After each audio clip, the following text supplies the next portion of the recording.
All right, let's take a little trip into a possible future.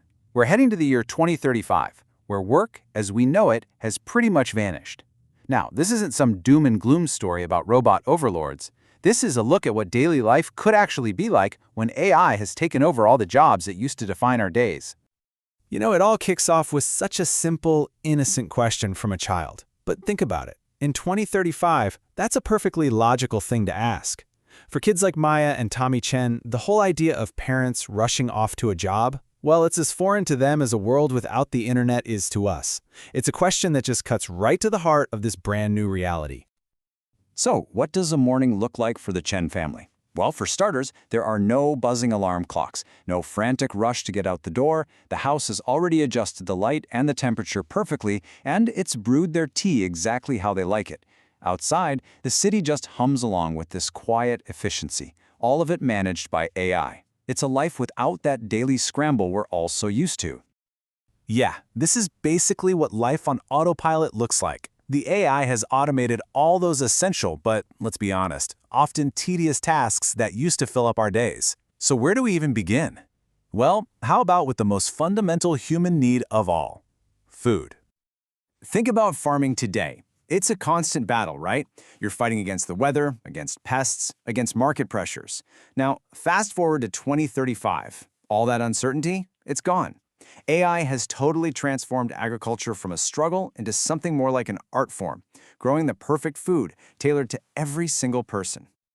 The system that makes this happen is called Grove. It's an AI that operates with just unbelievable precision. It knows that Mrs. Patterson down the street prefers our lettuce a little peppery, and that the Johnson family loves carrots that are unusually sweet, and it just grows them that way.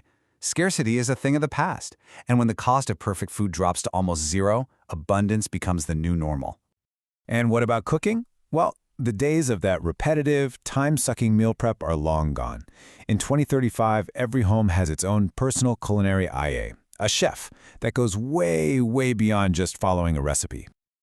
Having learned from thousands of human cooks, this chef AI is incredibly advanced. It knows that after you've had a tough day, you don't want some hyper-optimized salad. No, you need the grilled cheese sandwich you loved as a kid.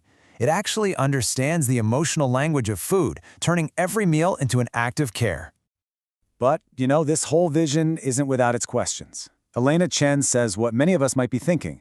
Have we lost something important by automating these really fundamental human tasks? It's a critical point, and something we should keep in mind as we see what this new freedom actually gives us in return. So, with all those survival tasks handled, where does humanity shift its focus? Well, all that time we've gotten back is poured into personal growth, creativity, and well-being. And it all starts with a complete reinvention of education. At the Future Learning Institute, there are no rigid grades or standardized tests. Instead, students have AI educators like Professor Wave, a personal guide that designs a completely unique learning journey for every single individual. Yep, gone are the one-size-fits-all classes. A student can just dive into a full 3D simulation of an ocean ecosystem simply because she's fascinated by it. A 14-year-old basketball fan can learn calculus not through abstract formulas, but by analyzing the arc of a perfect jump shot. Learning becomes an act of pure discovery, not just memorization. The revolution in health is just as profound.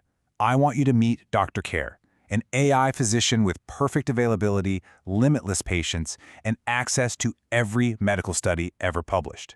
I mean, this could be the end of medical anxiety as we know it.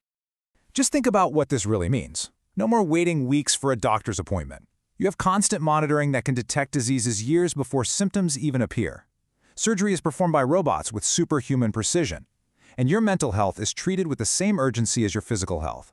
It's a world largely free from the fear of medical uncertainty.